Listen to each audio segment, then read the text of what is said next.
All right, I'm counting us in five, four, three, two. All right, everybody, hello and welcome back to French Island. Another week, another chaotic couple of days in terms of Australian football, and we are in the final couple of sleeps, Branson, until we have the A-League men's season starting. I've waited for this off-season what feels like about 6.5 years. We're finally within the last couple of days, and hopefully by the time this comes out, you and I will already be on our way to the A-League season opener between Melbourne City and Brisbane Roar. But a whole bunch of stuff that we've got to cover off this week. We've got 4 season previews, other headlines. You've been travelling around the country watching the Socceroos. How has your last couple of weeks been? My couple of weeks been good. First of all, I totally agree. I am super excited for the A-League's men season to start back up. It's been a while. There's been a slow build. I understand why it was such a long off season, but it's finally here. We're ready to go. It's right around the corner.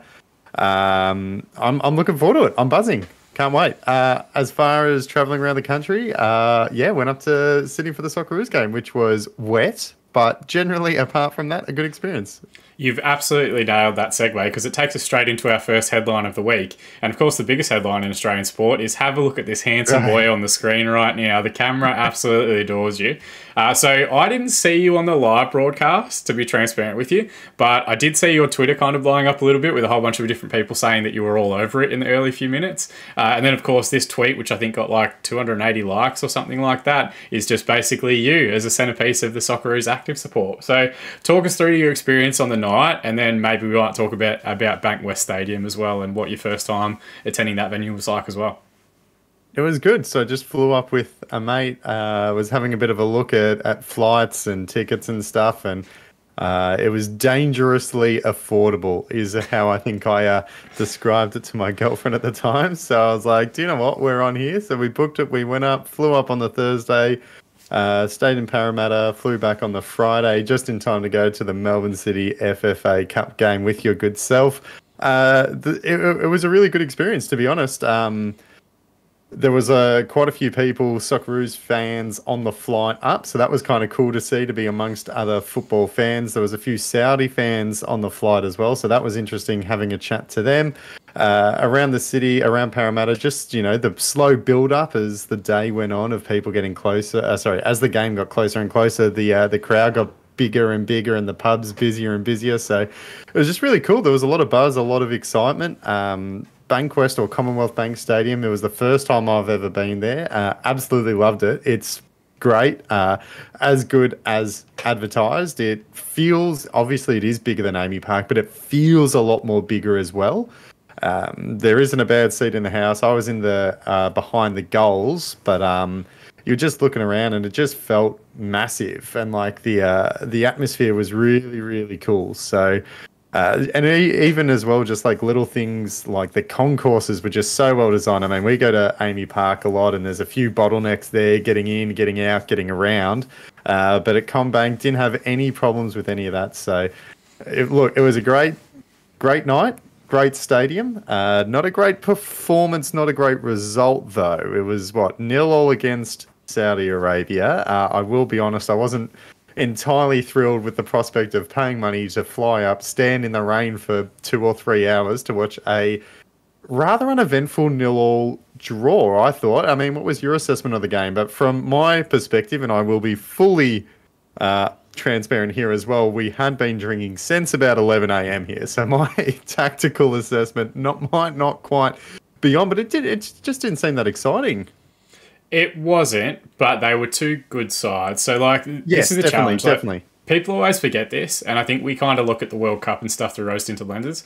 Club football is a much higher standard than international football is. And even I'd say the A-League, when good teams are playing against each other, is a higher standard than some of the international games. And I think that's just nature of how often do you train and play with your teammates and how ingrained are you in your systems and whatever else.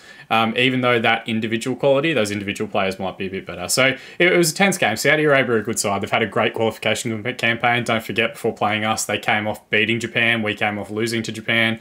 They're a strong team. And they're, I think, rightfully sitting on top of the qualification group at the moment.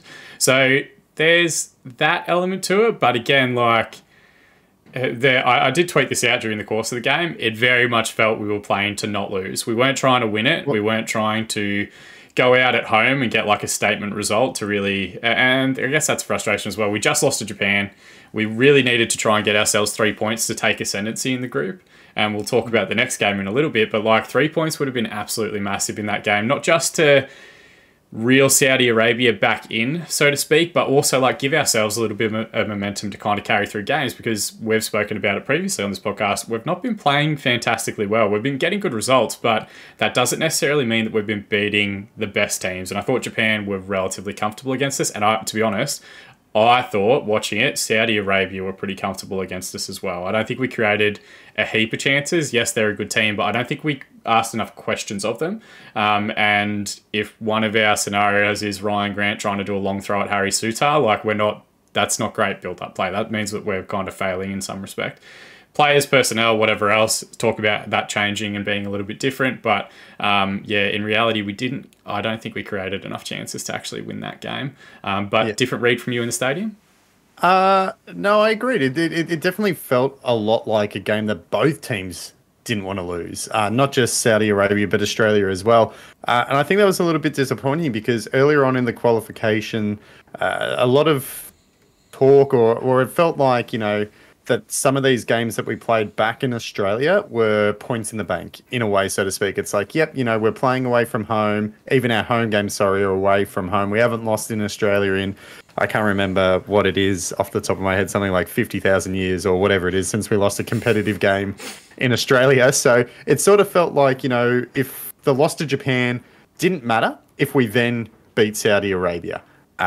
Which we weren't able to do. So that was a little bit disappointing. But then as well, you go, well, that draw against Saudi Arabia at home isn't a big deal if we go out and beat China. And if we transition into the next game, that's something, again, that we weren't able to do. A 1-1 draw in the early hours of, what was it, Wednesday? What day is it? Wednesday morning? Yes, early hours of Wednesday morning, 2 a.m. kickoff. One of those tough kickoffs, 2 a.m, where you can't quite decide, do I stay up late or do I get up early? And I fell asleep during the game.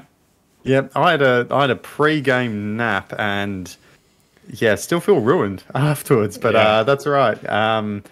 Look, this game, I think, had more consequence than the Saudi Arabia game. Saudi Arabia are a very good side, obviously. As you said, they're still undefeated, I believe, in the group. They're on top. They beat Japan, something we weren't able to do.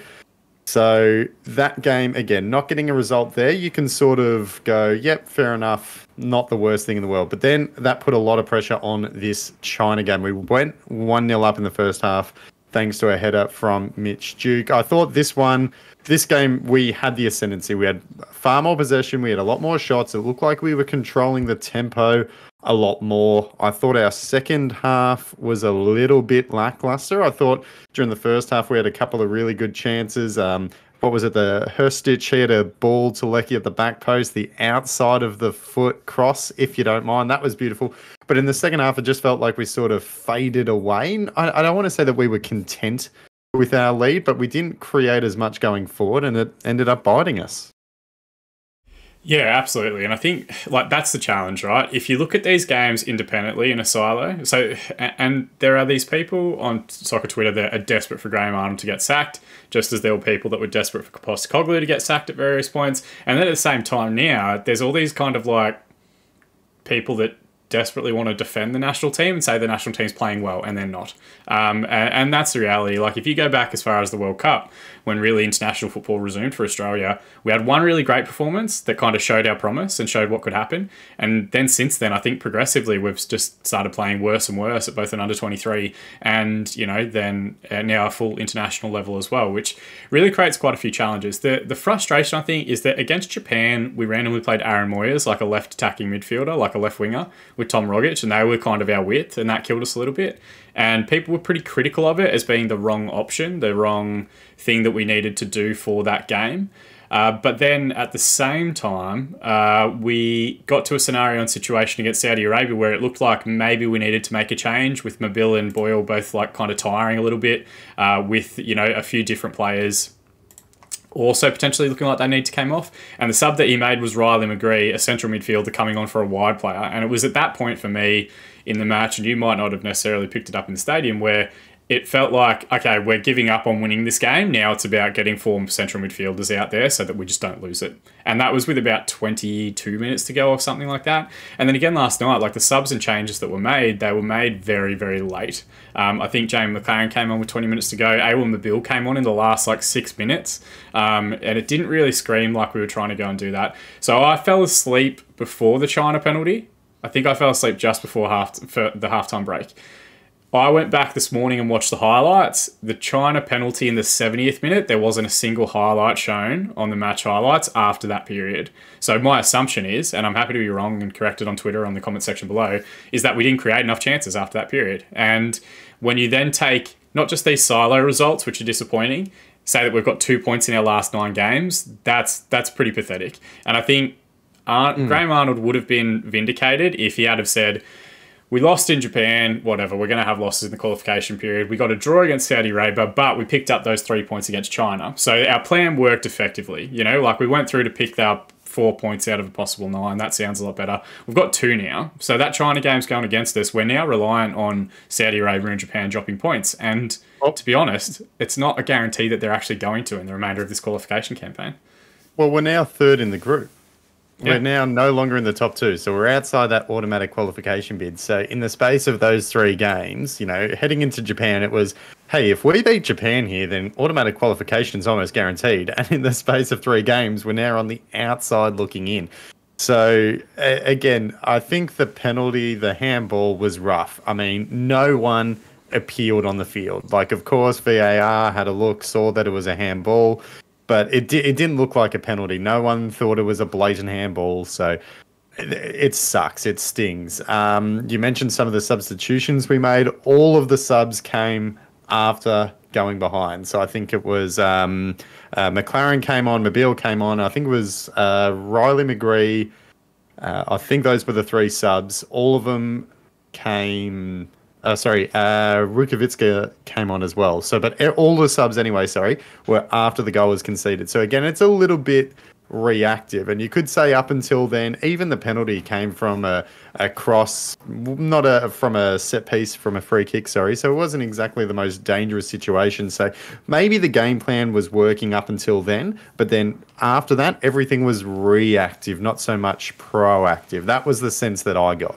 Yeah, and that's the big criticism of Arnie Ball as well, right? Like, it's just about basically kind of trying to be just a footballing machine and to grind out results and just do whatever else. And I think that's where we've failed. Like, the in-game management portion across this entire qualification gameplay, like, we'll beat, you know, Taiwan, we'll beat Jordan, we'll beat a lot of those smaller countries in our group because we're just stronger on an individual level, because of the level that our teams play at.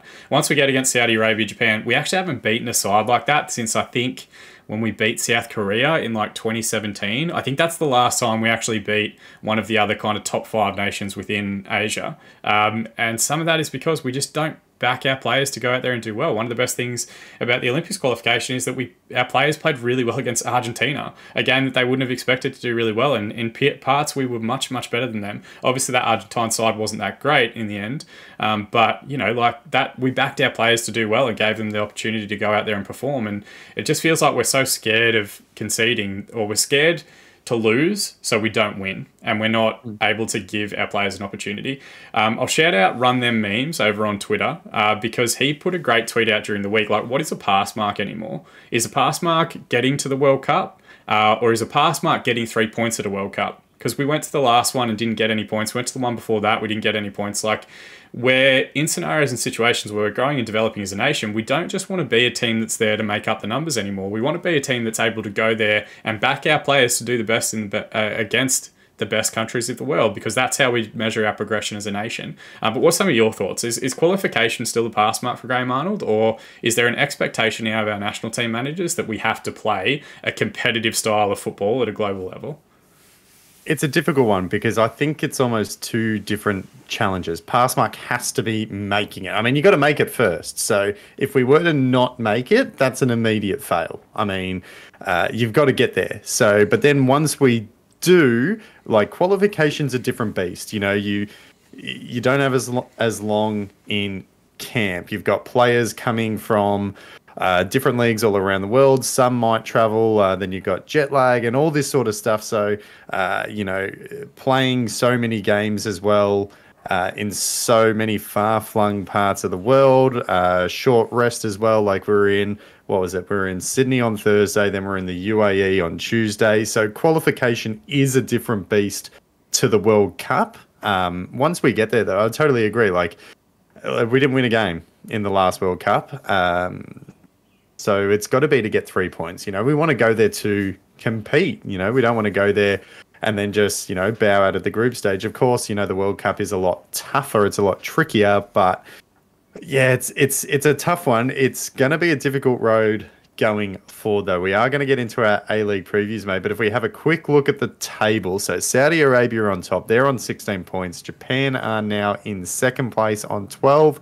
We are in third spot on 11 points. Oman in fourth on 7 points. So we're 5 points behind Saudi Arabia, 1 point behind Japan. Our games to come, we now play Vietnam and Oman next on 27th of Jan and the 1st of Feb. Both of those are must win. Have to win. Can't draw. Have to win them. But then the last two games of the qualification, Japan at home on the 24th of March and Saudi Arabia away on the 29th of March. So those are going to be two massive, difficult games at the end that really could make or break our qualification. Yeah, absolutely. And look, for me personally, you kind of touched on it then, they're two different tasks. I think if the qualification campaign is for nothing and we don't qualify, we've wasted so much time. Do you know what I mean? Like, we've only got a finite amount of international minutes that we can give our players. 90% of the A-League of the current squad won't be in the next World Cup cycle, qualification or, getting through to 2026. They just won't be. That's just unrealistic. Matt Ryan, maybe, because keepers get a bit of an older age. Harry Souttar potentially is the youngest of the starting 11, but you go through that lineup, Dukes, Boyles, Leckies, none of them are going to be around because they will all be 35, 36. If they are around, we've done something very wrong. Denny Genro, I don't think got any minutes in this camp, despite playing relatively well for a Toulouse side that's top of Ligue 2 in France. I just like doing that pronunciation. I can't help myself. And then, we've got all those players that were so fantastic during the Oli Roos cycle. I thought Joel King was phenomenal, and left back's been a problem position for us. Nathaniel Atkinson was fantastic against Spain, against some real world-class players and talents, and was arguably our best player on the day.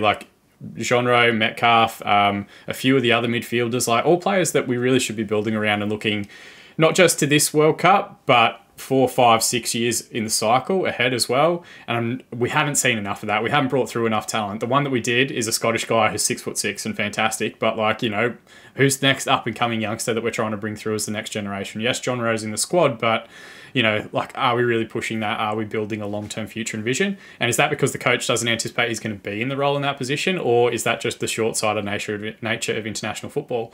We saw Spain playing Pedri about 75 times in 58 different competitions during the off-season because they're looking to transition their squad to getting to that point and getting their next cycle of players through that are going to be there for the next 10 years. And that's where I think we're kind of disappointing at the moment. But you are right. We need to jump forward into A-League because we've got 4 huge teams that we need to review.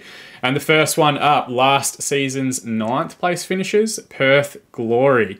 Now, they have got headlines, Branson, for a variety of different reasons, none bigger than Daniel Sturridge. His signing in the off-season has been absolutely massive. We'll loop back and talk about that in a little bit further detail in a moment. But I'm going to fire off a couple of different things from their year last season. So 9th place finish. They were 5 points away from finals in the end. They did have probably the most impacted COVID fixture list, where they had quite a few home games scheduled that were in a row. The People's Republic of Western Australia, or whatever we're going to call it, moving forward, is very tough to get in and out of because of the way their state government is managing the border situation. And it looks like that challenge is going to continue into this season as well and potentially skew some of their results and some of their fixturing for the remainder of the year. I'll be fully transparent. I haven't actually gone through their full fixture list for the rest of the year now that it's out. But it looks like some of the challenges that maybe cost them a little bit last season might potentially impact them again this year. They did have highlights though. Their biggest win was a 5-1 victory against Western Sydney Wanderers at NIB Stadium over in Perth. That would be, I think, a performance that ended up being a little bit of a false dawn for them, where a lot of people thought they were going to go on a run from there. Their attacking quartet, whatever you want to call it, with Castro, Fornaroli, Keogh, a few of the other players that they had involved in different positions in wide areas was very, very good. But, you know, like it was kind of a flash in the pan. They didn't really score that many goals. Well, I take that back because they had some high scoring goals and they couldn't defend for quite a while. But they definitely, I don't think, made the most of the squad and the list that they had last season. Season highlights for them. What are some of the things that you think Perth would be looking back positively from last season that they were looking to be trying to repeat this year? Just sort of backtracking a little bit before the season highlights. I think last year, you always have to sort of write it off and put it in the bin. It was sort of a bit of a waste of a year for them where they obviously were impacted by COVID. As you said, the most impacted team, or actually, sorry, beg your pardon, maybe Wellington were probably more, but they're right up there. So it was obviously difficult circumstances. It seemed again like on paper they had the pieces there. They had a first-year manager in Richie Garcia. That makes things tough as well. They had, what was it, in the preseason, they had the Asian Champions League. They were over there in the UAE, I think it was, where they had that hub. So it was a difficult campaign for them. So the season highlight, that 5-1 win, or if we talk about early on in the year, their form was pretty good. Their first 6 games, they had 4 wins in their first 6. So early on, it sort of seemed like they were going to be a good side. They were scoring goals for fun. They scored 5 goals, 4 goals, 1, 3 goals, 2 goals, 3 goals in their first 6 games. So they were scoring for fun, but just couldn't sustain it, really. Yeah, and couldn't keep them out at the other end, and that's a big part of it as well. Some of that out of their control because they had a few injuries and a few other things. I think you mentioned, like, really at the start there that it was almost not a write-off season, but a challenging season. I think when they'd played 6 games, some other teams in the competition had played 11 at that point. There was a period, if you remember, where they had like 5 or 6 games in hand. And one of the big things that I think we need to learn as an Australian footballing public, because I do it too, and this is 100% on me, but games in hand doesn't mean wins in hand. And I think that's what eventually kind of bit them a little bit, is that it took so long for their games to be played that they were playing, I think, multiple weeks where they had 3 games in 7 days. And then you add in the travel element to that. Then you add in trying to train around that, the fitness conditioning, whatever else. So that all becomes a challenge. And they were also doing it with a rookie manager, Richie Garcia, who, of course, you know, had a long career over in the UK, playing at places like Hull, whatever else, came back to Melbourne hard, actually played at the Glory, which is where I think his career finished up, a brief stint at Sydney FC for an ACL campaign, if I remember correctly. But, you know, another homegrown, air quotes, coach coming through. And a lot of those coaches are going to have different lessons that they learnt last season. And I don't think at any point he found that right balance between getting all their attacking players on the park and also getting themselves the defensive stability to actually get better. So they made some big signings. They had Sebastian Langkamp last season come across from the Bundesliga. He never got fit. I think he made 2 appearances maybe, if that, and I'm happy to be corrected in the comments below. They also signed Jason Garea late in the season because they just couldn't figure out their fullback positions at any point. So I think there are a lot of gaps and holes. What'll be interesting to see, though, is if they've actually filled those this season. But greatest frustration for you.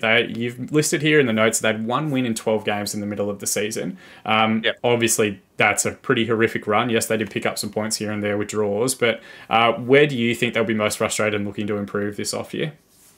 Well, consistent. I mean, I feel like every time we do a season preview here, we say, you know, consistency is key. But like, I think it is. Like, you've just got to be able to minimize those poor runs of form. Like, every team is going to have a. Melbourne City had it. They lost to, who was it? Newcastle, Central Coast, and Perth. 3 games in the space of 7 days, and it looked like the sky was falling. But they were able to stop the rot and limit it to just that 3-game stretch. Whereas, you know, some of these teams down the bottom of the table, they struggled and they couldn't fix it. It just sort of snowballed. It became catastrophic and it became too much to overcome. So I think the big thing that Perth need to address was, they just shipped so many goals. Like, they scored a lot, but they conceded a lot too. They conceded 44 goals conceded. 44 goals against, which was the 3rd most in the league. So actually, even as I say that, doesn't sound so bad. I thought it was worse than that. But I think defensively, they just got to shore up a little bit back there. Yeah, that is just shy of 2 goals a game. We've got to remember, like, we try and compare, when you don't make the top six, you play like way less games than other divisions in the country. So 44 is still quite a few when you consider that they probably scored about 44 as well. So they're just breaking Well, even exactly at best. 44, yeah.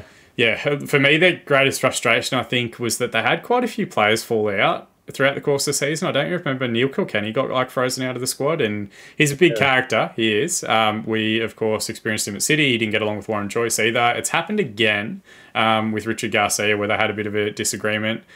He did, I think, originally try and get released during the season to sign. It obviously waited until the end of the year, but he didn't play the last 5 or 6 games of the season. It is the second season in a row where that's happened. If you remember back the previous year was when Diego Castro went on his little caravan holiday and missed the last 6-7 games of the year. Last season, Neil Kilkenny missing the last 6-7 games of the year. It's tough to put together a full season like that if you're not going to have everybody there and committed for the entire time. But that'll be interesting to see if they actually keep that stability. They've got a much lighter squad this season. So let's use that to transition into the players out. So some big names here, Branson. Diego Castro departing, the Spanish legend, hasn't yet retired. It will be interesting to see if he appears anywhere locally in the next couple of days, weeks, months, whatever else. Tando Valafi, Jason Garea, Dane Ingham, Sebastian Langkamp, who we mentioned previously, Riley Warland, Neil Kilkenny, Nick Sullivan, Brandon Wilson, Nick D'Agostino, and Chris Economides. So there's a few there that have moved across to Melbourne Victory. Economides, D'Agostino. Neil Kilkenny's now made the jump to Western United. Jason Garea's gone to Melbourne Victory as well.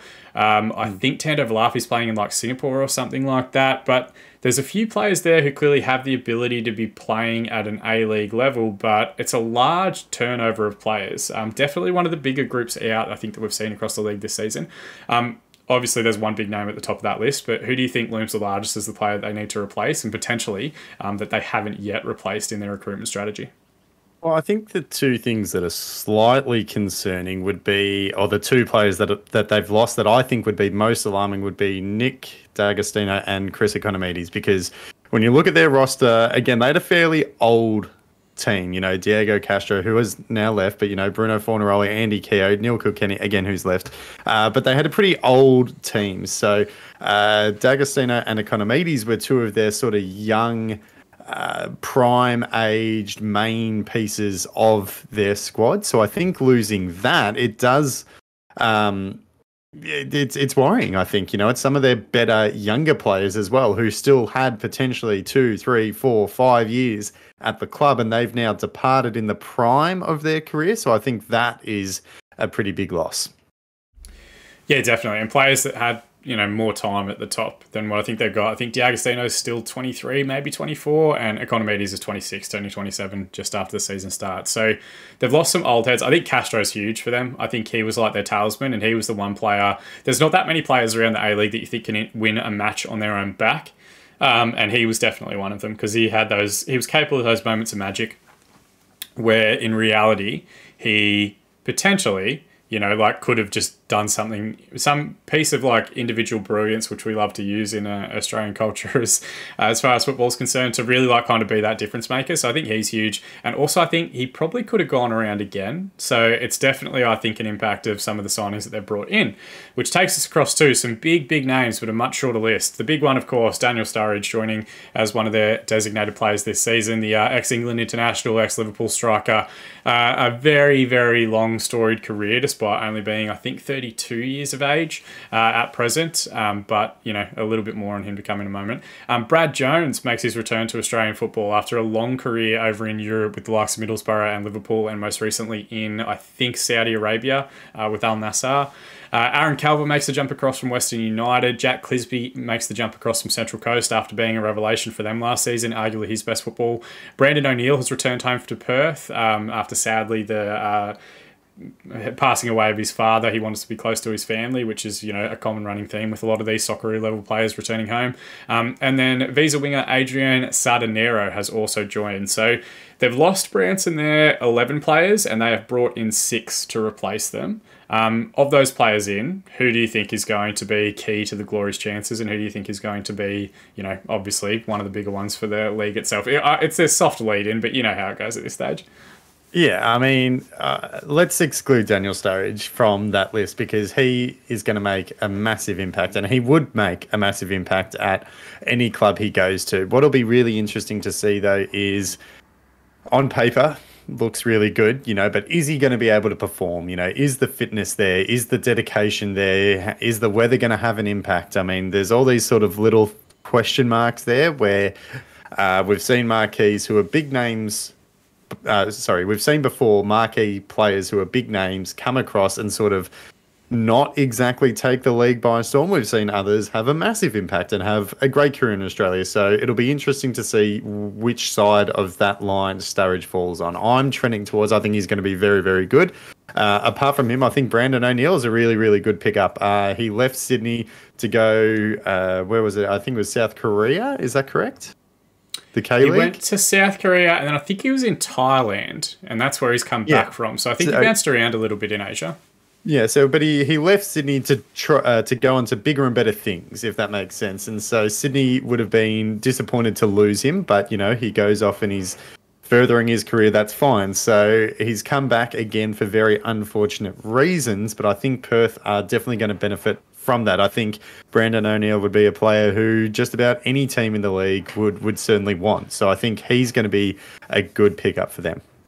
Yeah, and Brad Jones as well, we should shout out. He was a long-time Socceroos understudy against a variety of different people. He was arguably our best performing goalkeeper for quite some time when he was at Middlesbrough and Liverpool, but, couldn't get ahead of Mark Schwarzer, and then just unfortunate, I think, in timing that, we really wanted to try and integrate Matty Ryan into the games or into the Socceroos lineup, knowing that he'd be our goalkeeper for 15 years. He's older now, but I think he potentially takes over the mantle from Adam Federici of being the best goalkeeper in the league, which likely means that he's going to retire next week if any sort of consistency happens on this podcast each and every week. But their coach, coach Rusty Garcia, was spoken about before. Brandon O'Neill, you mentioned, has already been made their captain for this season as well, which I think goes to show how highly they rate him as a player. The fact that he's a local West Australian lad, the fact that he's a very, very good player, and I think is an excellent pickup for them. But areas for improvement. One of the ones that we kind of called out is that they conceded quite a few goals, and the only defender that they've signed two. The only central defender they've signed is Aaron Calver, and the only fullback they've signed is Jack Clisby. So they've not exactly reinvented too much of that defensive area. I believe they've still got Osama Malik and Darragh Lockman and a couple of other defensive options. But for me, that area for improvement is from a stability and setup perspective. They need to be better defensively. And I think it'll be fascinating to see if they don't pick up an extra central defender or a specialist right back or something like that in the next few days, weeks. They've still got Ota on the books as well, so it'll be interesting to see what they do with Jack Clisby. If it means that one of those two is going to play in a flatter 4-4-2 midfield scenario, what does that do to some of the other players in their squad? There's a little bit, I think, that they need to improve tactically just to be a more stable base and to really get the most out of all of their pieces, not just trying to get the best out of Daniel Sturridge. But what do you think they need to improve on this season? I agree with that. And again, we could say this for so many teams who are in the bottom six, but consistency. So I think, being able to minimize runs of poor form. If you want to make the top six, they finished Perth 5 points, I think it was, outside the top six. And then you go back and you look at some of those games that they had during that horror stretch. I'm just having a look. Lost to Wellington. They drew with the Mariners. Lost to Wellington again. Lost to the Mariners. There was a few games in there that you go, do you know what? We probably could have, if that result had swung our way, our season would have been so much different. So I think that's going to be the key for every team that we're going to talk about. But I'll just keep it to Perth for now because we could apply it to all of them. But yeah, consistency. Yeah, absolutely. And we'll probably use that word 6 or 7 more times throughout the course of this podcast alone. Membership pitch. Go for it, Brand. Put your marketing little cap on. You're good at headlines. How would you sell the Perth Glory to any prospective fans that are maybe thinking or worrying if they need to get along this season? I'd just say come watch Daniel Sturridge. He's the biggest star in the league at the moment. I mean, that pitch sort of writes itself. I mean, he's a world-class footballer. He was massive when he was at Liverpool. Come watch, there's not a bigger name in the A-League men than Daniel Sturridge right now. Get out and watch him. Yeah, absolutely. It makes it nice and easy for them. And I think Paramount have done, or Channel 10, Viacom, whatever we're calling them, they've done a phenomenal job of getting his face out there as much as possible without necessarily doing that. We're not in Perth. I'd love if Perth fans can jump in the comment section below and let us know, like, are they billboards with his face on it? Like, are they really trying to get his name, his branding out there? He's out of lockdown now. He's finally had that fresh cut that he's been looking for a couple of weeks. Like, he's ready to go. We just hope that he can kind of stay fit and keep going throughout the course of the season. Their expectations, our prediction. We're going to come back to that in a little bit, Bran. We're going to come back and do all our power rankings together in this week's episode. But their round 1 fixture is against Adelaide United on Saturday the 20th at 10:05 p.m. Australian Eastern Daylight Savings Time, which I think is 7:05 local time in WA. If you're in Western Australia, go and get along because it's going to be an absolute cracker. And what do we call it? Like the Western, what do they call the derby between Adelaide and Perth? I don't even know, to be honest, but it should be Nullarbor derby or something. I don't know. Yeah, we'll go with that. We'll call it the Nullarbor draw, and then we'll go from there. All right, now jumping in. Nullarbor ball. Nullarbor ball, that's perfect. That would have summed up the Saudi game the other night. But next one, Western United. The team from the West and the South and Tasmania and Ballarat and Geelong and a bunch of different places. I don't really know what... So this is going to be a challenge, right? Because some of the biggest criticisms of Western United are based around how they're operated, how they were given their license, their stadium, all that sort of stuff. We're going to try, and I'm saying this looking at you, but really just reminding myself that we're not focusing on that element. We're going to look at their playing roster. We're going to try and preview how their squad's going to line up this season. But last season... Oh, yeah, go for it. I'm going to say as well, I think there is hope for them. I do, But anyway, we'll get into that in a minute. They got a great kit. We'll start off with a compliment. We'll start from a high place. Last season finished in 10th position. They were 11 points off finals in the end, 9 points above last place. They're actually close to that last place finish and a first wooden spoon than they were to the finals race. Season highlight of 2021 was a big victory against, funnily enough, Melbourne Victory. A 4-3 win with a last-second winner to Victor Sanchez, which took place at Marvel Stadium. A big part of the Western United marketing budget, the way that they've tried to present themselves, is being like an alternative to the Victory. They don't do much with City because they've only beaten us one time, and even then that was a bit jammy. But they really go after Melbourne Victory, not using the V in any of their social media posts. That was a huge result for them, given how much of a big game they'd spoken throughout the season. But for you, Branson, what were your thoughts on that game? What were your thoughts on their season highlights for last year? I thought that game was mega. I think that is the season highlight. They were up 3-1. I think it was Uzcok got red carded. Then it got back to 3-3. And it all of a sudden looked like what could have been, a signature win for Western United. Looked like it got sort of robbed from him. And then literally, Victor Sanchez, what was it, with 1 second to go on the clock or whatever, scoring to win the game. That's the kind of result that can just ignite a fan base. If you're a Western United fan and you were at that game and you saw that result live, I think you'd be hooked. That'd be great. Like, there was plenty of goals, a last minute winner against a big rival. That's the kind of result that I think can really ignite a fan base. So I think that's got to be their season highlight. After that, things got a little bit dicey, which we'll get into, mate. Take it away. Yeah. The segues that you've thrown me today have been absolutely superb. You're on top of your game, and I'm just trying to hang on and keep up. Their greatest frustration. Well, they lost 8 consecutive games to end the season. You've listed their home stadium situation as being one of their great frustrations, but there's truth to that. We spoke about Perth a moment ago. The best season they had, their premiership win, was they were pretty much unbeatable in Perth. There wasn't a side in the league that looked as travelling to Perth as being a realistic opportunity to get 3 points. And that home ground advantage, that consistency that you get from having your fan base there, your performances there, knowing every inch, every blade of grass on that stadium, it does help quite a bit. So really getting home advantage on their fixtures has been a real challenge. Of that consecutive 8-game defeat run, it did cost noted stalker and bully Mark Redan. Never forget that he stalked Mel McLaughlin for months and months and months. Did lose him his job. So it is going to be a slightly new looking Western United this season, but obviously a run like there's no team in the league that could survive going 8 games without a win. No, that's terrible. And some of the losses as well were just diabolical. They lost 5-0 to Western Sydney, 3-0 to Perth, 3-0 to Wellington, and 6-1 to the Victory. Like, we're not just talking about, a couple of 1-0s or 2-1s, a couple of tough losses. They just got smashed in some of those games too. But I think it was, before that 8-game stretch, they were on the cusp of the finals. They were in the top 6. I think they were similar to Perth where they had games in hand. And we thought that those games in hand might mean wins.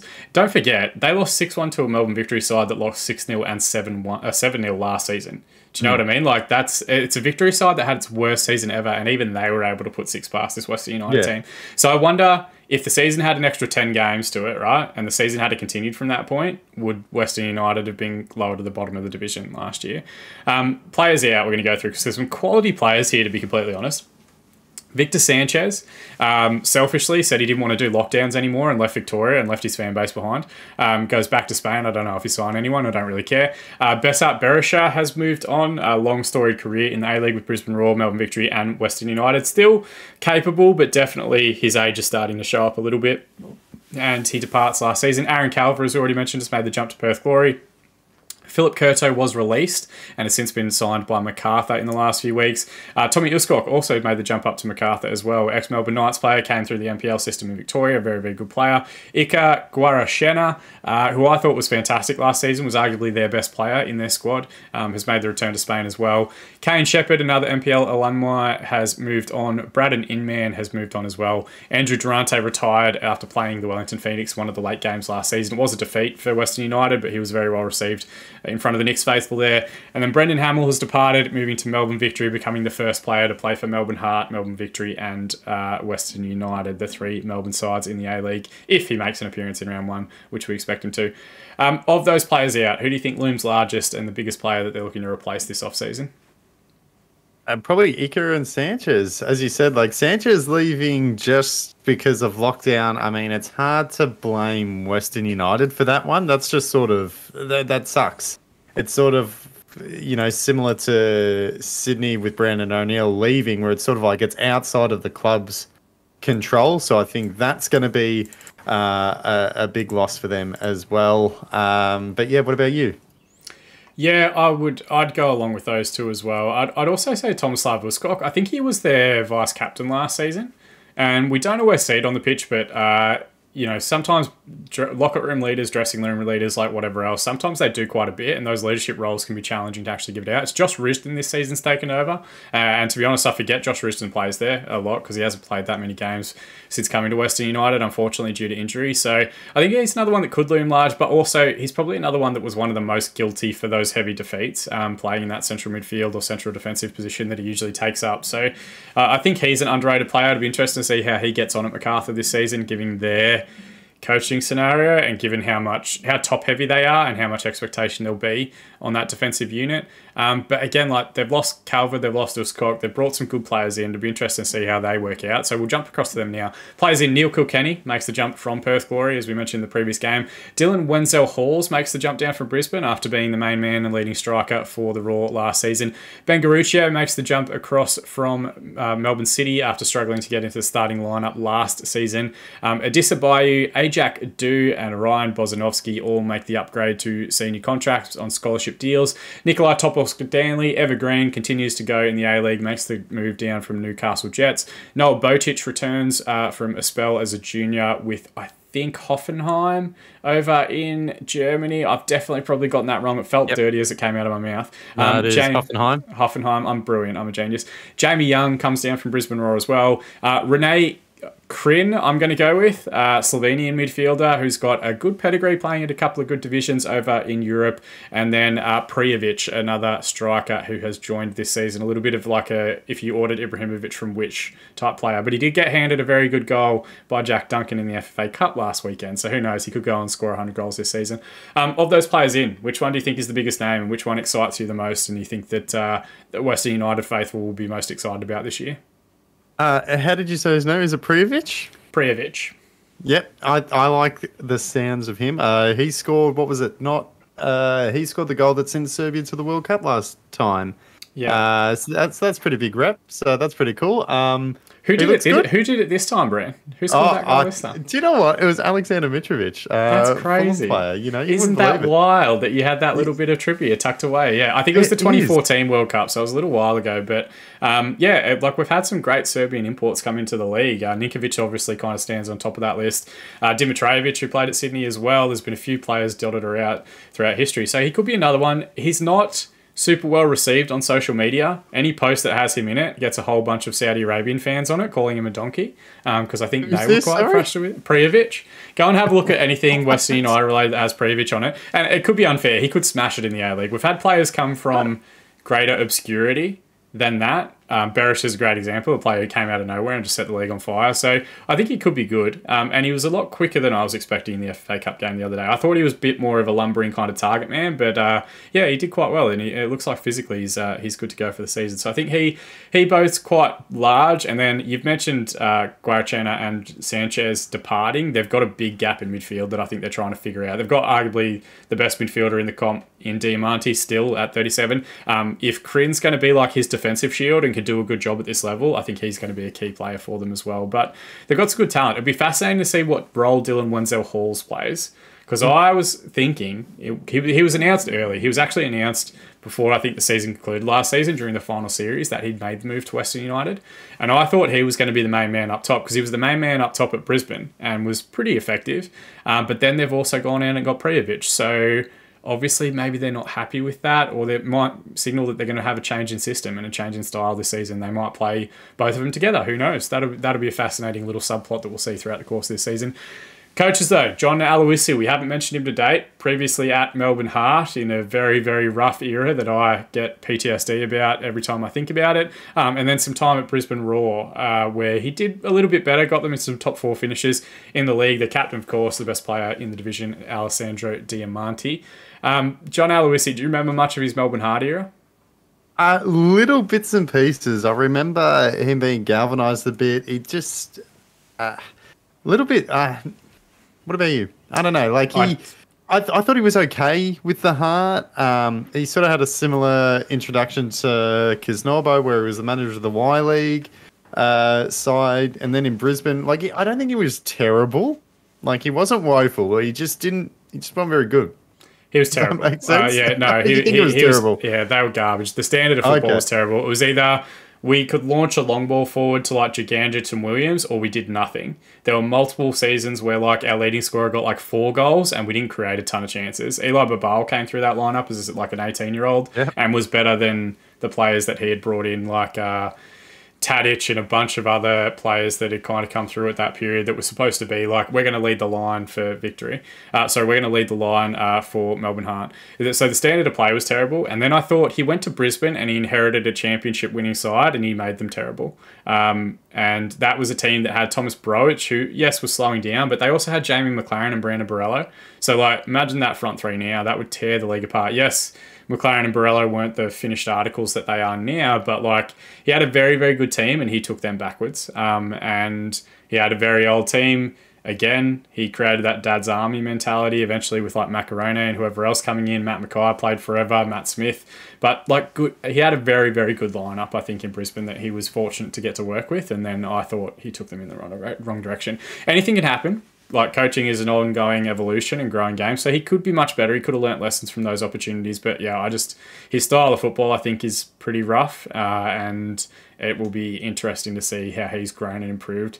But we'll give him the benefit of the doubt. Hopefully he's gotten better. Hopefully it's better to watch, and hopefully for Western United fans, they don't have to endure the same back-to-back wooden spoons that I had to in the middle of summers of 2012 and 2013.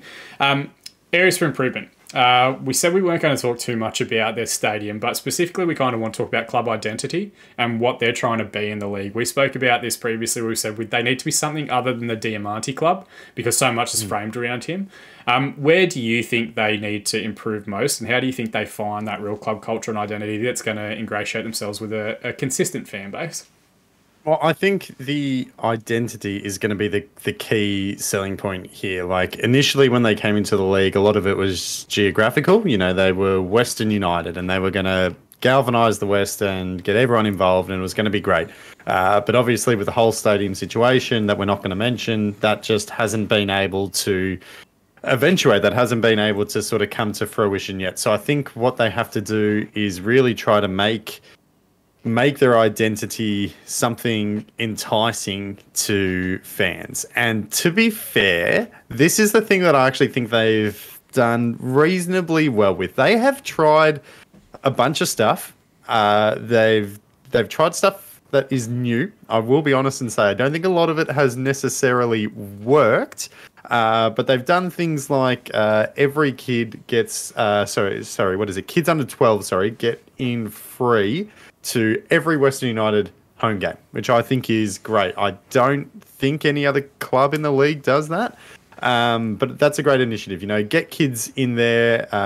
It just makes it easy for parents to go, make it cheaper, give people every reason to go and sort of remove excuses to not go, if that makes sense. I don't know if I've explained that well, but yeah, kids under 12 get in free. That was pretty cool. They had, what was it? All the babies that were born in something like Sunshine Hospital on a certain day got free Western United memberships. Again, like other clubs around the world have done that. That's cool. Yep. There was the video as well, that the much maligned video of the weird narrative. It was like a school teacher talking to her pupils about where Western United came from and how they're like the biggest club in the world 50 years later and all that sort of stuff, which again, I don't think it worked. I wasn't a particularly big fan of it, but it was something different. It was something new. You mentioned before when they play the Victory, they don't put V's in their posts. So I think they are trying to do the right things, and I think some of these initiatives are actually pretty good.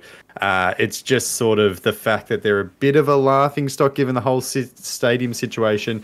Sort of people don't take them too seriously at the moment. But some of those initiatives I actually think are pretty good, and if they can get some other areas addressed as well, I think it'll go a long way to getting people involved with the club. Yeah.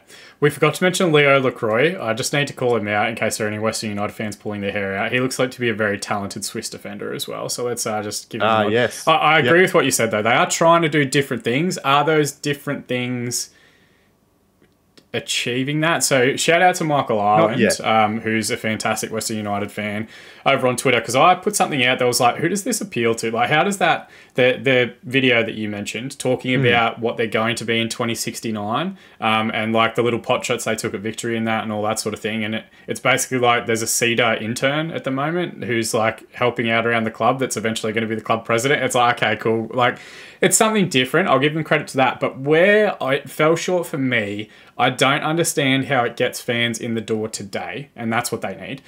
You touched on it, like the free membership stuff for babies born at Sunshine Hospital, the kids under 12 go free. That's what they need to be focusing on. They really need to get themselves fans consistently through the door at their games, and the rest of it, their communication, like they bring some of it on themselves. The Lakeside Stadium scenario they brought on themselves. The stadium stuff, a lot of the like discourse that they get around that, they've brought upon themselves because they won't communicate, or when they do, they celebrate things that aren't milestones, like the service road being built. That has nothing to do with them. That's the council building a road to access that area. So why would they come out and say that soil's being turned towards that project? They need to improve that portion. Even just the departure notice, like for Victor Sanchez, was about he's made the decision because he doesn't want to do lockdowns in Victoria anymore. It's like, well, what's that supposed to? What message does that send to your fans who can't get out of lockdowns, who can't go and move to Spain, who have to live through that period? And it was challenging, it was difficult for everybody, but like we've gotten through the worst of it. Like stuff like that, I think they do quite poorly. Their CEO going on radio and saying, Lakeside Stadium was never our priority, we always wanted Amy Park. Like, that just kind of shows that when you try and do this stuff, is it genuine? And then him coming out and saying, well, if we can't get this, that, and the other, we're going to go and train out of Essendon. And it's like, okay, but Essendon's like a northern suburb. Like, that's not going to ingratiate yourself again with the Western community that you're trying to become a key part of and that you're really trying to unite and ally. I think they've got a big challenge trying to align the western suburbs, Geelong and Ballarat, because I think they view themselves as independent regions, and they also, I think, need to do more in terms of community engagement, to just have like a local community that they can call their own. And now moving to Essendon isn't really going to assist with that, I don't think. But we want them to do well, we want them to do better, we want them to improve. Membership pitch though, Bran, you did a fantastic job last time out, trying to spruik the glory. Western United fans, what do you think their membership pitch should be to get them down to some games and watching along? Well, I'm Western United. I'm pretty much just coming out and saying, look, we're trying. We might not be good, but we're trying something new. So I think that's the kind of thing where they are trying to forge an identity. They are trying to go down their own sort of path and not just do all the basic cliche kind of things, but I think they are trying hard. I'm not convinced it's working, but that would be my pitch. Hey, look, at least we're trying something. We're not. Yeah, that's it. Great. When you Great sales try, pitch there. yeah, when you try anything new, you're gonna have successes and failures. That's just the reality of it. That's no different for Western United or just anything in life. So we'll give them credit for trying some different stuff. But yeah, I do think there's a bit of improvement on and off the park that they're expecting this season. Their round one fixture is, of course, against Melbourne Victory on Saturday, the 20th of November, 7:45 p.m. Australian Eastern Daylight Time. You can check that one out. I think it's the live game on Paramount Plus. I'll have to double check that one. It might actually be the Sydney Derby. Now that I've said that out loud, just to jinx myself, it is a Sydney Derby. So you can check that one out on Paramount Plus as a separate stream or in post afterwards. But that does take us to third team before, Bram. We're firing through them relatively quick. The Newcastle Jets, the much maligned at various points Newcastle Jets. They, of course, last season had a bit of difficulty with their ownership, eventually being taken over by a consortium of stakeholders that include Sydney FC, Western Sydney, the FFA themselves, and somebody else who's immediately just disappeared from my mind. But it does end the Ledman Group era, which I think a lot of them viewed, and a lot of very poor Newcastle fans are viewed as potentially being their saviour after the Nathan Tinkler era before that, after the Con Constantine era before that. They've had a tough up and down road in the A-League so far. But last season they finished in 11th spot, 2 points off the bottom spot. It was a late final game of the season victory against Melbourne City that actually got them off that bottom position after really rooted to the bottom of the league last year. Season highlight, they were in the top 6 at one stage early on in the season. Again, it's a little bit skewed because they played more games than some of the other sides in the competition, and then being brought back to relevance again this season is what you've kind of listed as the season highlight for last year. But what would you mark as being the thing that they could look at from last season that potentially, if they can build on that and carry it into this year, will take them in the right direction again? Well, we did see some promising signs from them early on. We saw some younger players who were doing well, like people like Valentino Yule, who came across from Western United, didn't really get a shot there. And then early on, I think he'd scored, I can't remember what it was, but it was like the first 6 games or so, he was on fire. It was sort of like him and Quoll, like just sort of scoring for fun. But I think that return to relevancy is really key. And I also think the huge thing is the fact that they were in the top 6. And as you said, yes, that was because they had played more games than their opposition. But the Newcastle Jets are a team that over the last 11 seasons has made the finals once in the last 11 years. Like, that is woeful, considering that for a long time as well, they played in a competition where more than 50% of teams would make the finals. Like, there was 6 teams out of 10 that would play in the finals, and the Jets only made it once in 11 seasons. That's dog shit.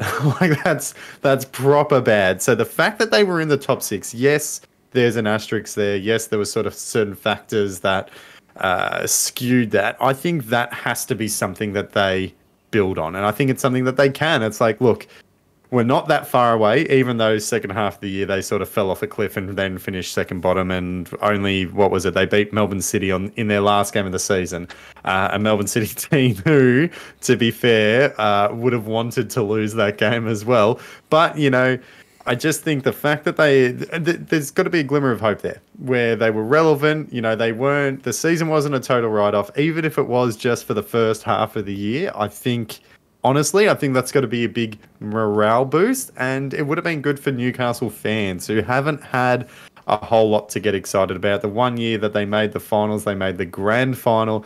They lost to the Victory, so they were very good that year, and then everything fell apart super quickly. So a new coach in Arthur Papas as well. I think he's going to have a bit of an impact. Good news for them is we're 1 week out of the season and he hasn't announced that he's leaving them to join a rival A-League side. So they're already one better off than they were with Carl Robinson. But everything that Arthur Papas has said as well, I really like. He's like, yep, I'm here for the long term. We're here to build. This isn't just like a 1 or 2 year stop for me. He's sort of talked the talk, and I like it. Again, what else is he going to say? Like, yeah, I'm just going to be here for 6 months, and then if I get a better offer, I'm off.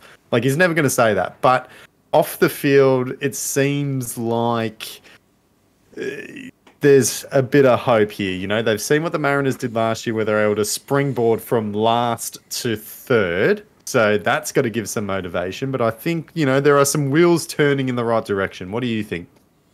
Yeah, I kind of agree with the majority of the stuff that you said there. I think the big one And is what don't you agree with? Well, I think the big one's Pappas because he is unproven at this level. Now, he's got a long NPL career. He has managed internationally as well as both an assistant and a head coach in Japan and a few other Southeast Asian nations and at international level as well. So highly vaunted. He's always one of those players, one of those coaches that whenever any job comes up, he's a name that you kind of hear associated with it. Newcastle have pulled the trigger and given him that opportunity. I think he's going to be a big, fascinating one.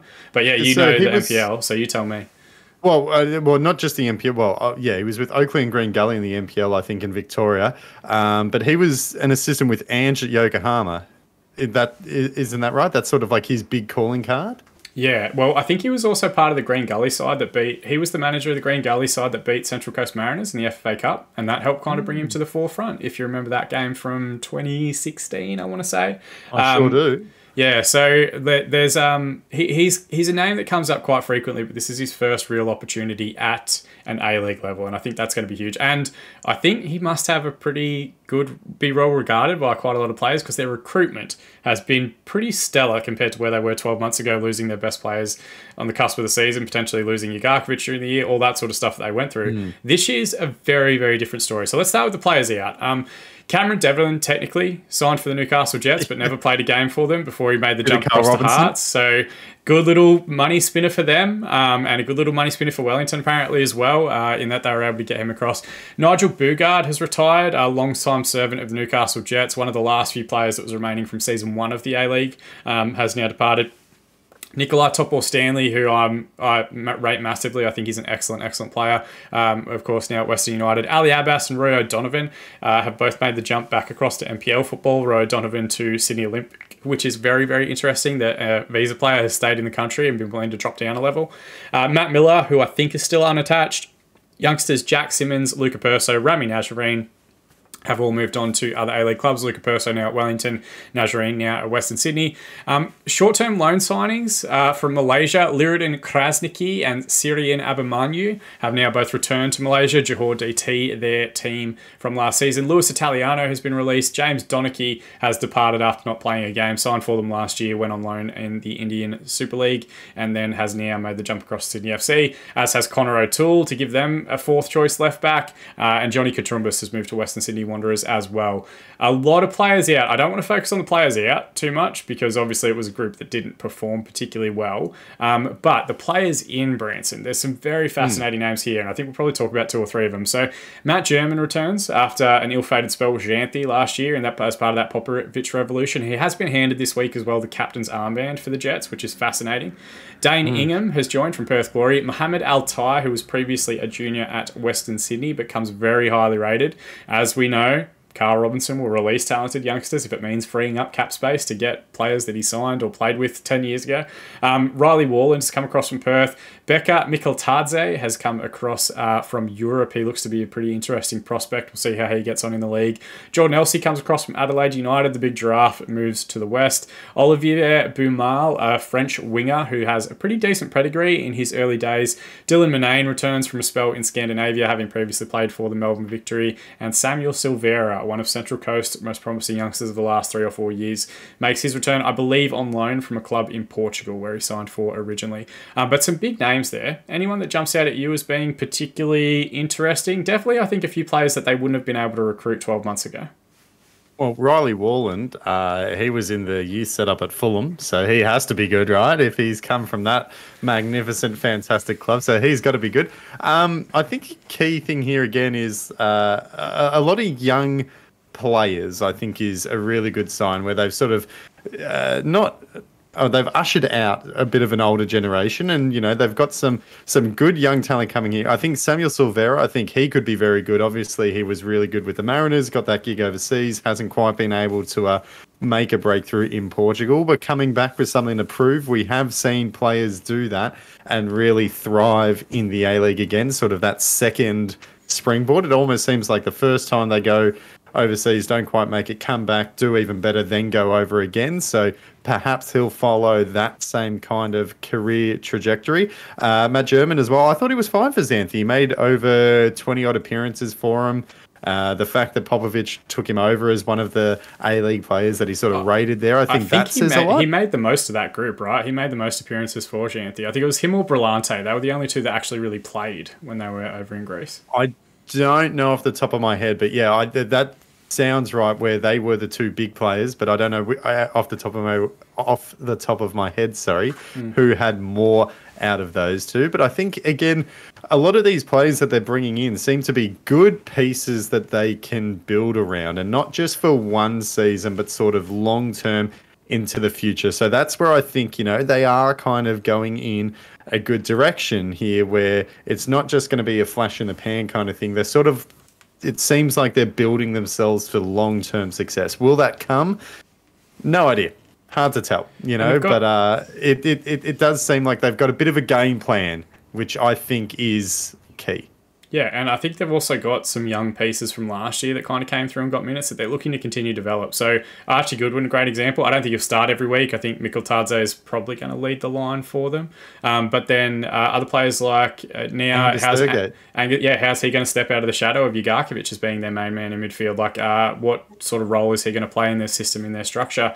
Lucas Moragas, their young left back, like they've gotten rid of Connor O'Toole, so they've clearly got faith in him to go and take that mantle and carry that on, because they haven't really signed anyone that would be a starting player, maybe Dylan Murnane. So, yeah, I think they've got a clear direction on what they're trying to do. And for Newcastle fans, that probably comes as a massive relief. Their ownership situation still needs to be clarified. I think they do need independent owners at some point that aren't also invested in the league, because that creates some weird challenges. But they've got a coach who clearly has some sort of pull, some sort of sway. They've managed to bring some of this talent back.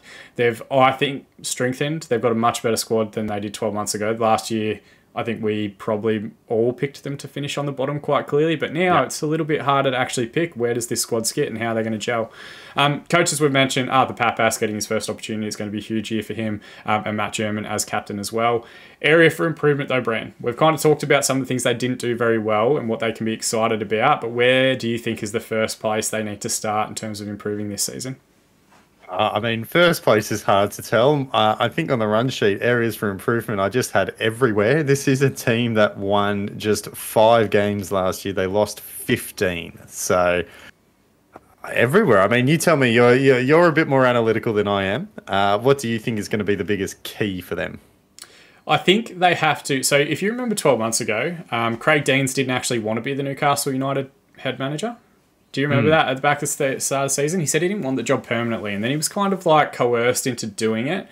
But if you've got a manager that's publicly saying they don't necessarily want to be there, it would be hard to be a player to remain motivated. And they have some great professionals. Like that Bugard-Topor-Stanley partnership, I think, was excellent for them, and it saved them a ton of goals because of their experience, because of the way that they've been exposed to that league. And they have, I think, strengthened and replaced them. Their biggest area for improvement is that they need to have a consistent play style. The best Newcastle sides you've known how they were going to play. They were going to be like high intensity, high pressing. Think of the Van Egmond era, their one league title. Like that's what they were. Apologies, I just went on mute while I was coughing into the microphone. I was wondering what was going on there. No, all good. And then, like if they can get that back and they can have a consistent style, which Arthur Papas does have a reputation for bringing, that's going to be the biggest area for improvement for them. We want to know what Newcastle are going to do week to week. You mentioned Valentino Yule. They were some of the scrappiest 4 goals that you've ever seen in your life, and then I don't think he scored another one for the rest of the season. And their chance creation was really poor. Roy O'Donovan didn't have a great season last year. I think that part's really going to be a challenge for them. Even their Ernie Merrick side, Ernie Merrick side was very dynamic, very attacking, very top-heavy, very... what would you say, super aggressive in the speed at which they moved forward. And that's where Newcastle need to get to. I'm not saying it's going to be those things again, but they need that clear tactical direction and they need that clear tactical consistency, both home and away from home, so that they can build on that and have basically, similar as what we said with Western United, an identity off the pitch. They really need to find theirs again on the pitch and become a team that plays a certain brand of football. That's a big one for me. But membership pitch though, Bran, you're the marketing genius. What would you be presenting out to any Newcastle Jets fans who perhaps are on the fence and wondering if they should head back down this season?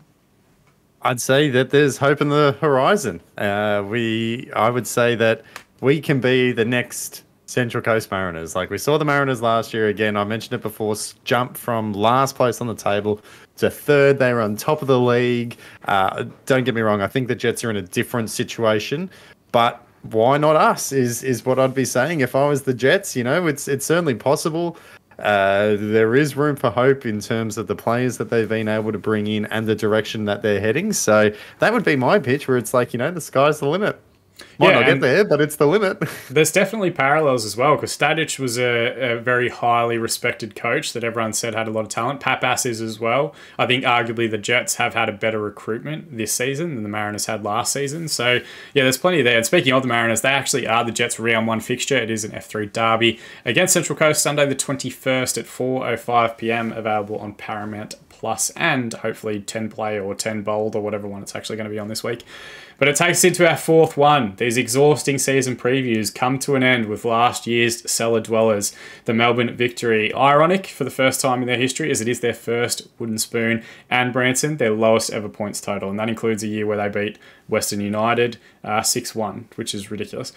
Season highlight, obviously, is that victory towards the end of the season. I think once they made some adjustments in the year and started playing some of their younger players consistently, the likes of Brooks, the likes of Laurie Latanzio, which is a bit of a mouthful, a couple of their young defenders as well, it has really kind of pushed them in the right direction, is why they got some competitive results. They did get a draw with Melbourne City as well late in the season in that final derby after 2 heavy defeats. So a little bit of character shown there at the same time.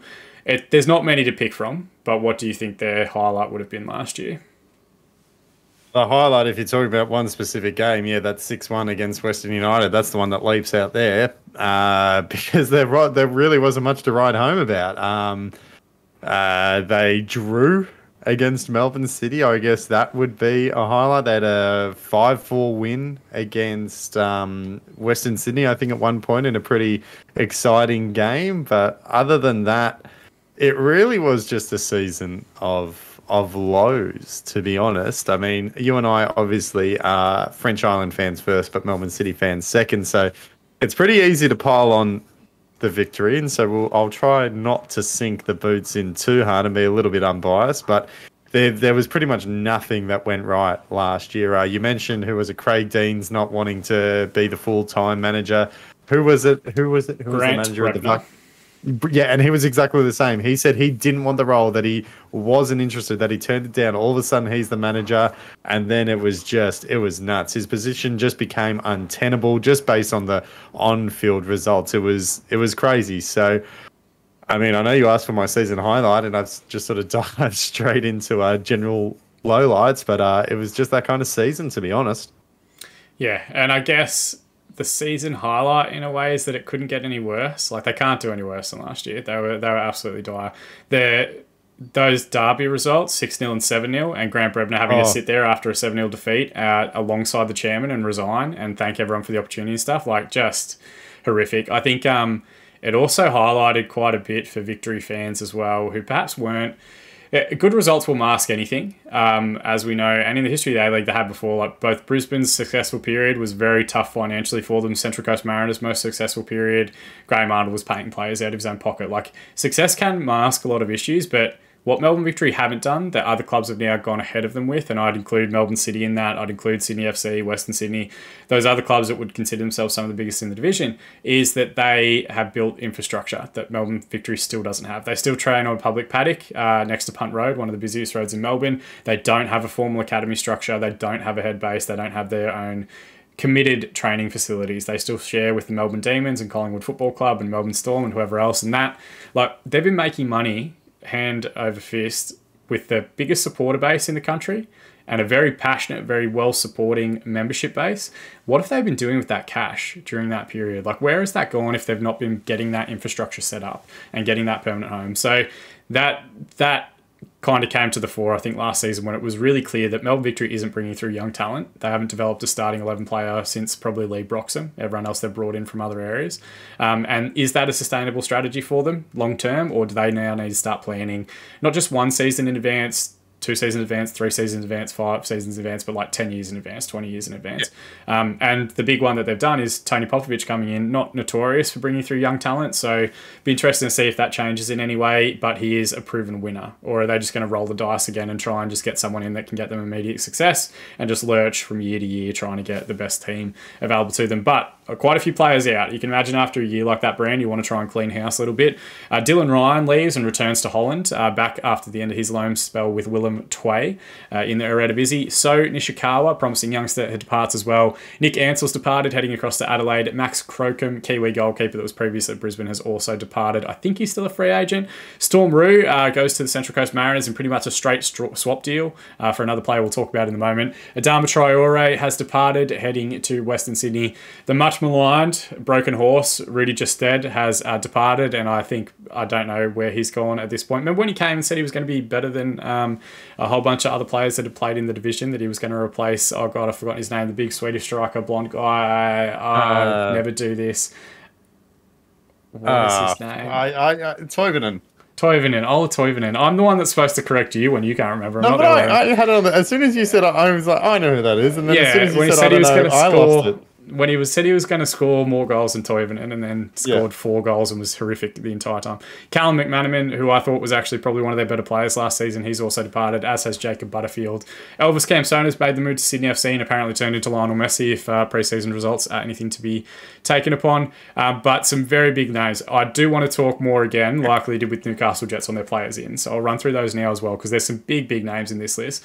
Jason Davidson reunites with Tony Popovich after playing together at Perth Glory and a spell that he had over in the K-League. Josh Brillante returns, another player coming back from Xanthi after heading over to 2nd Division Greece last season. Stefan Negro is the player who's effectively just swapped positions with Storm Row. They'll both play at right back. They've just swapped clubs, Central Coast. Jason Garea has also made a return to the club after finishing last year with Perth Glory. Matt Sporanovic, after doing nothing other than drinking coffees on Instagram for the last 2 years, has now re-signed a professional contract, which is great to see. He's a very, very good player when he's fit and ready to go. Brendan Hamill, we mentioned previously, departed Western United, makes the jump across to Melbourne Victory. Chris Economides, Rai Marchand, Ivan Kalava, and Nick D'Agostino coming across. There is one more as well, which is the Portuguese central defender, whose name completely escapes me. But while I find that name, Branson, do you want to go through that list and tell us which one you think looms largest as being potentially one of the more impressive recruits and someone that you think is going to be big for them this season? Well, I think as a batch, this is probably the best group of ins that any side has made across the A-League, the A-League men all off-season. I think this is the best, most, impactful group of players that are joining a club. That being said, that's not saying a lot considering from where they've come from. One thing that sort of stands out to me seems to be a little bit of a shift in focus. We saw last year the Victory whiffed on on 3 of their big marquee international signings in terms of Gested, McManaman and Butterfield. None of those 3 really sort of had an impact. We've seen this year they've sort of shifted to a lot more Australian players, a lot more proven A-League talent. So I think that is a big thing where, not to say that they're playing it safe, but with these international players, there's a lot more risk versus reward. The reward can be far higher, but the risk is obviously if they don't perform, then you end up with a season like the Victory had last year. So I think the big thing here is that they've gone for a lot of known a lot of known players, if that makes sense. So I think that's going to be key. The names that jump out, I mean, Josh Brillante is a big one. Chris Economides is very, very good as well. I think that's a big get from Perth. Sporanovic, that's going to be interesting. What is he? Hasn't played professionally for 2 years, so is he going to be up to it? We're gonna see. But I think as a big batch of ins, these are some very good players. The one question though that I have is, do you think they have the depth? Because you spoke about it before, and I totally agree. Where in seasons past, last year exposed Victory's biggest weakness, which has been their youth setup. In seasons past, they've been able to, be the destination club. They've been able to cherry pick talent from not just the A-League, but also bring in big players from overseas. And that sort of covered up the gaps. Last year, those big players that they brought in, none of them really panned out. and that exposed the weak youth system. So that youth system still hasn't been fixed within 1 year or within one off season. They've turned over a lot of players. Do they have the depth, do you think? Or No, have they just topped up their starting 11? yeah, they've just topped up. They're just trying to get a good starting 11, and that's what Popovich does. To be fair, like that's his modus operandi. So I don't know how much we'd chalk that up to being the club and just being the coach's preference. He wants a clear starting 11, and then he complements that with like 15, 16 players that have been exposed to the league and know how to play in it. And then beyond that, that's where youngsters come in, and they feel that really squad positions 15 to 20. Whereas someone like a Sydney FC, Melbourne City's probably got closer to 22, 25 players available in their squad. That's not really how Popovich operates. What he hasn't done is he hasn't brought in like a stalwart goal scorer. I think that's maybe the role Nick D'Agostino's playing. He did it with Santalab at Sydney FC. He did it at Santalab with at Perth Glory. He did it as well with a couple of different players in his time at Western Sydney and whatever else. That's a player that he hasn't missed. But I think you've hit the nail on the head. They've gone with proven Australian talent. Davidson, Brillante, Spranovic, Economides, that we know can perform in this league, and will be starting 11 players for them week in, week out, and that's going to, I think, help their consistency quite a bit. And then, as you kind of mentioned, Roderick Miranda is the other defender, Portuguese centre-back that previously played at Wolves. If he's as good as he was, he must be talented because he's played at a Premier League level, and he's played at a Championship level. So there's proven ability there. I think he's a left-footed central defender as well, which we know Popovich needs to make his three-at-the-back system work. If they can get in, if Ivan Kalava in goal, big Croatian goalkeeper that they've signed after a long career playing in Croatia, if he can assimilate well and be a decent goalkeeper, he's going to be huge for them. Ryan Marchand, who's a Spanish central midfielder, there's no pressure on those three imports as there was last season, where it was all about McManaman, Justed, and Butterfield getting it right and being perfect and being elite level players in this division. Now they've got probably a bit more of a shared load across those 11 players on the pitch. And that's even adding them to players like Rojas and Cruz and players that they had last season that probably didn't get the most out of. I think Ben Falami's joined them permanently as well. Another talented young player. It'd be interesting to see how he fits into their lineup, into their structure. But I think it's going to be a fascinating battle. They'll definitely be better. Just Popovich jumping in and the quality of players they've added, they'll definitely be better. What's fascinating to me is that Josh Brillante's come to the club and I think made 3 preseason appearances and he's been named as their captain. So either that's Popovich coming in and not liking the cultural element and wanting to reset, or he's just that good a player and he's that good a leader in the dressing room that he immediately comes to the forefront. I rate him really high. Interestingly, yeah. Can I just chime in very quickly on that one? I saw on Twitter that it's 3 former Sydney FC players in, who is it? Brillante, O'Neill, and German at Newcastle. All 3 have been named captains at their new club in their first season. Yeah, but for every one good player, and they didn't come through at Sydney FC. You know what I mean? Like, this is Sydney FC being Sydney FC again. They didn't come through there because Brillante actually came through at Gold Coast and then was at Newcastle for a little bit and then made the jump to Sydney FC after coming back from Europe. The same with German. He started with a couple of different junior teams before getting to Sydney FC in that first team opportunity. And again, Brandon O'Neill's from Perth originally. Like at Sydney, I laughed at that tweet and I was like, you guys would take credit for like a gust of wind if you thought you had any influence on it. But the fascinating part about Brillante is I think he's the best midfielder Melbourne City have had since Aaron Moy. He was very, very good for us. And he only went because he went for a European opportunity. I would not have been upset if he'd have come back and signed for Melbourne City again. He's going to be a very big player for them this season. And it's amazing to think they've only signed 7 players, I think, but they're basically 7 starting 11 players and they've revolutionised their squad entirely. So not a lot of depth, not a lot of young players coming through again, but in the here and now, they will be competitive, and that's, I think, going to be a big challenge. Membership pitch. What would you be saying? Melbourne Victory are one of the best supported teams in the division. They obviously already have, I think, close to 20,000 members as well in some form or fashion. But if they're pushing to try and get over that 20k figure by the first game of the season, what would you be suggesting to their fan base? Well, my slogan for them would be, we're back. So their big thing... last year as well, it was their worst ever season, lowest points total, fewest wins, first wooden spoon, all that. It was also the first time in their history that they'd actually missed the finals in consecutive seasons. So I think that sort of says a lot about the club where, they don't want to be a Jets where they make the finals once in 11 years, or the Mariners who went 6 years without making it. Like, the Victory demand success. So I think that would be their big selling point, would be sort of, okay, yep, last year sucked, but what we've done this season, this off season, is a lot of hard work to address that issue. Like, when you look at the quality and the quantity of the players that they've brought in, Tony Popovich is a big name manager. Like, they're not mucking about. They're not going for this, yeah, we go with an up and coming manager and, we'll sign all these youngsters. No, they're not messing around. They're going, yep, we are going straight back to try to make the finals. We're not going to build slowly. We're going directly back into win now mode. So I think that would be their selling pitch, is we're back and we're here to compete. Last year sucked. This year, we're not mucking around. We're here to win again. So that's how I would sell it. And yeah, almost 20,000 members as well, which is crazy for a team coming off the back of their worst ever season. Like, we've seen Melbourne City, you and I are Melbourne City members. They've struggled to build their membership base despite their success. The Victory have their worst ever season, and they're already at 20,000. That's nuts.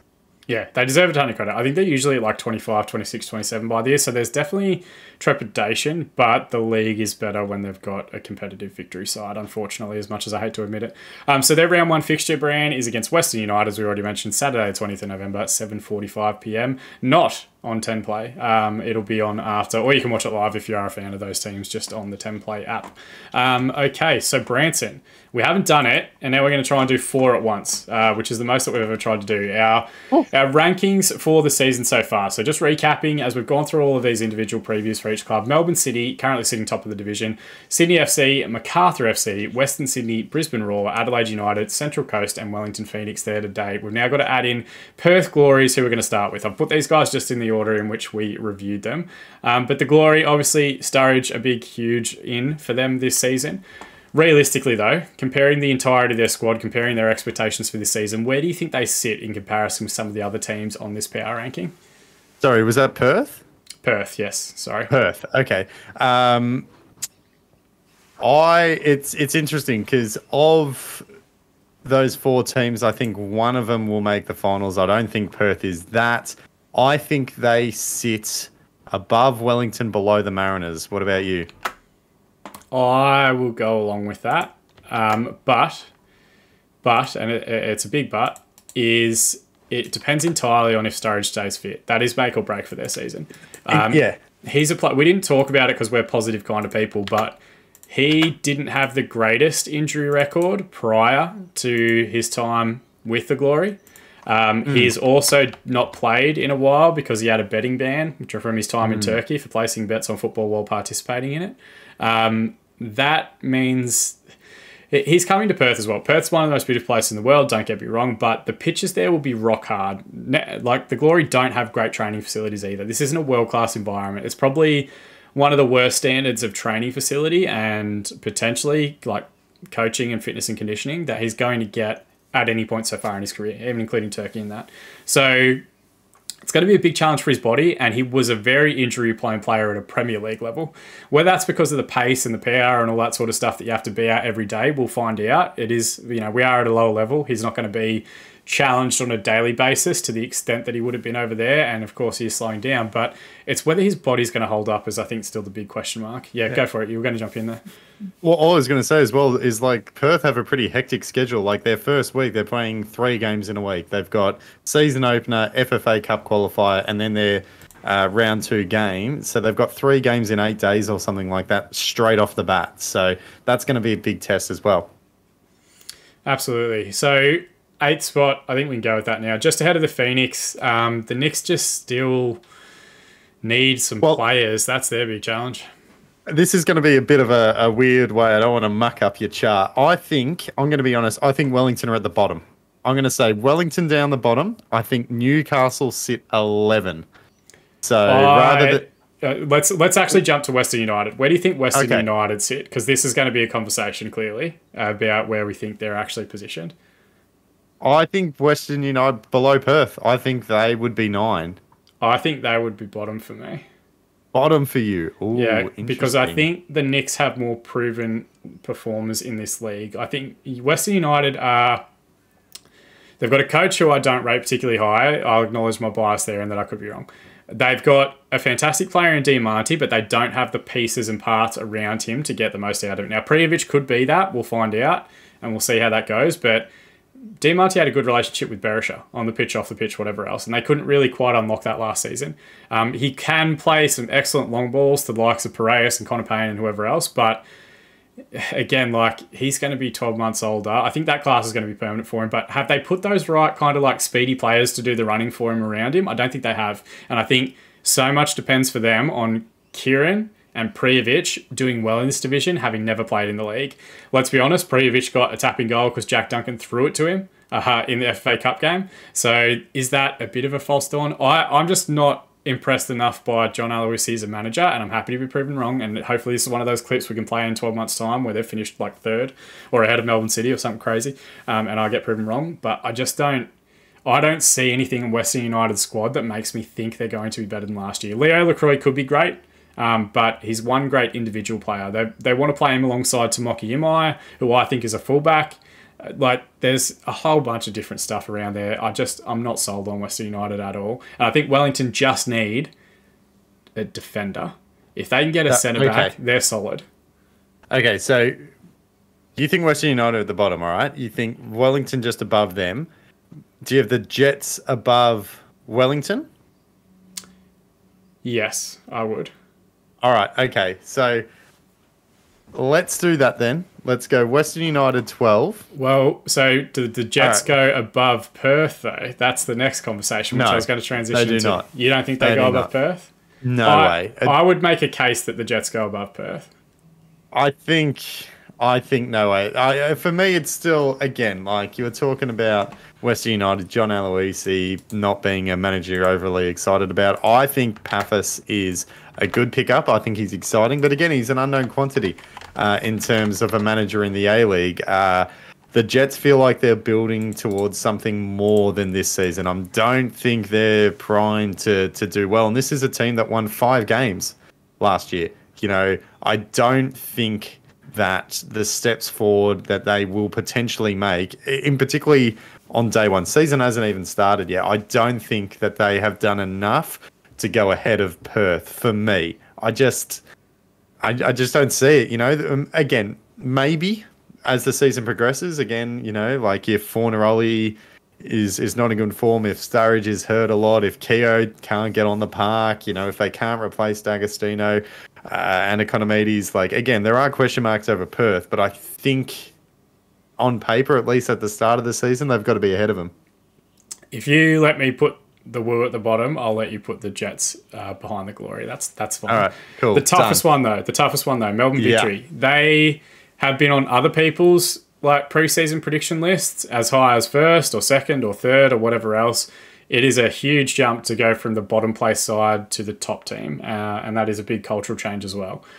Just in terms of the squad that they already had, bringing in all those new players, getting them up and running. They've not played many other A-League teams. They beat, I think, Port Melbourne or Hume or someone like that 10-0, which must have just been horrific for everybody involved. They beat North Geelong Warriors. North Geelong, thank you. Who are NPL 2, and they were towards the bottom of the NPL 2. And then also, though, they drew 2-2 with Avondale in a pre-season friendly. So Avondale, who were the top team in the NPL. So, yeah, 1-10-0 win over an NPL 2 side and 1-2 draw with the top NPL side. So, again, but it's pre-season friendlies. Who knows? So where are you thinking for them? Where do realistically you think we start having a conversation about where they might sit? All right, so for me, they're 100% their top 6. Again, if you look at on paper, they are an incredibly strong side. So they're not number 1. They are not better than Melbourne City. They're not number 2 either. I don't have them ahead of Sydney. I don't have them ahead of Macarthur. For me, the conversation becomes, are they 4th or 5th? I think they're ahead of Brisbane. I think they're ahead of Adelaide. Western Sydney have also recruited pretty well. They had some good signings last season, and I think they've been able to address a few gaps as well this off-season. So the question for me is, Macarthur, Western Sydney, and the Victory, what order do you have those 3? I was going to leave this to the next part. I think we have a discussion again on Macarthur Because when we previewed MacArthur, Adam Federici was still a player. Mark Milligan was still an assistant coach. Ante Milicic had, under our impression, had been training them for 3 months because he wasn't heavily rumoured, but he still hasn't been on any social media posts for MacArthur. He's not been at any of their preseason games as far as we're aware because he doesn't want to get vaccinated. And they're realistically probably going to line up round one with a very different lineup that's probably going to play the rest of the games because they don't have a club vaccination policy, even though that seems insane in the current climate that they would be doing something like that. So I'd be happy to entertain a conversation about repositioning MacArthur and then potentially putting Melbourne Victory anywhere within that 3, 4, 5, 6 spot, because I think a case can be made for any position. I think they've got a big jump to make. So 6 makes sense as a starting spot. I think the individual talent they've got is better than Adelaide United's individual talent. Yep. But having said that... And better than Brisbane. Yeah, so... That's provided that for Victory, these imports work. Whereas Adelaide United, Brisbane Roar, and even to an extent Wellington, why I put Wellington against Western United, it's largely the same squads as last season. They just haven't necessarily replaced everyone that departed. That's their big challenge. So Brisbane just needs a goal scorer after losing Wenzel Halls last year and Danzaki. Adelaide United has lost a couple of different players from a couple of different spots that they need to improve upon, striker being the big one. But... otherwise, Craig Goodwin's still quality. Isaias is still quality. Dorigo's still quality. Wanday's still quality. Like they've got stability throughout that period, and I think there's a lot that can be said for that. I could potentially put them above Brisbane and probably above Western Sydney. Oh, so I could make a case for them being third and MacArthur dropping out of the 6 entirely.